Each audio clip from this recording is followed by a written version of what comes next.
some of our top weights historically here, and it feels like, oh, Cooper Standard goes down every day, what is happening? But in reality, all it's doing is the normal thing that bottoming processes do, which is it's making higher lows and higher highs and higher lows. So you had the heart attack in May and June when we got involved. Then you had this huge rally. Then everyone doubted when it went back down to 5, and then it consolidated in price. Then you had the rally into January, February. Everyone got excited. Many people bought up at $17 or $18.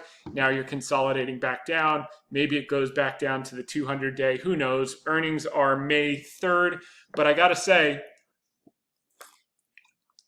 exactly what we said was going to happen is happening. We saw it last night with Tesla.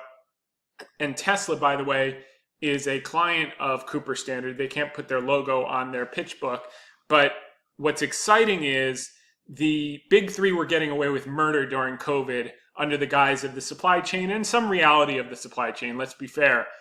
Now the supply chain is eased, and they tried to keep only selling a limited supply of high margin products, i.e. F-150s, Escalades, that type of stuff, Suburbans, Tahoes, the whole story.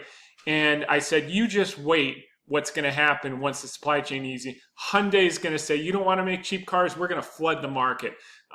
Kia is going to flood the market. Toyota is going to flood the market. Well, guess what? Everyone's been forced into this EV box by the government, and they've all invested huge amounts into that. And Tesla said, listen, I've got the margins. Your margin is my opportunity. Remember, that's how Bezos took over the world? Well, Musk is doing the exact same thing. And everyone's like, oh my God, the car companies are doing terrible. They have to discount cars. Look at the volume in the earnings report. His volumes are going up, and he's cutting prices to get more share and more volume. What's going to happen is very simple. They're all going to start producing tons of cars, cutting prices. And guess what? That may not be good for Ford's earnings. That may not be good for GM's earnings. That may not be good for Stellantis.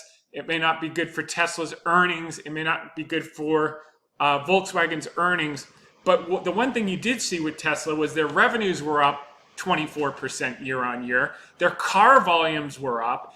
And we're going to see more and more car volumes. And all we care about with Cooper Standard is car volumes. And it just so happens that the government did something that benefits us, which is force everyone into the EV world, where we make increase 20% on every car, because there are actually more parts for EVs that Cooper Standard sells to the new cars than ICEs, internal combustion engines. So I think it just gets better and better, and the thesis plays out perfectly.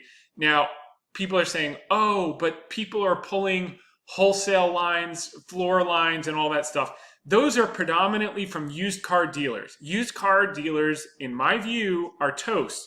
I mean, yes, we saw a little bit of used car pricing strength last month, but I think they just don't have the financing situation. GM is offering incentives. Ford is offering incentives. Tesla is offering incentives. You're going to see more and more incentives.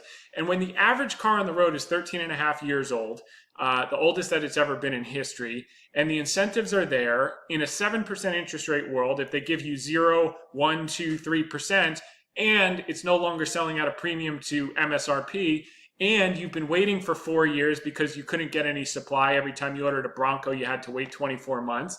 Now they're available. Now they're below MSRP. Now you can get favorable financing terms from new car dealers, manufacturing dealer incentives.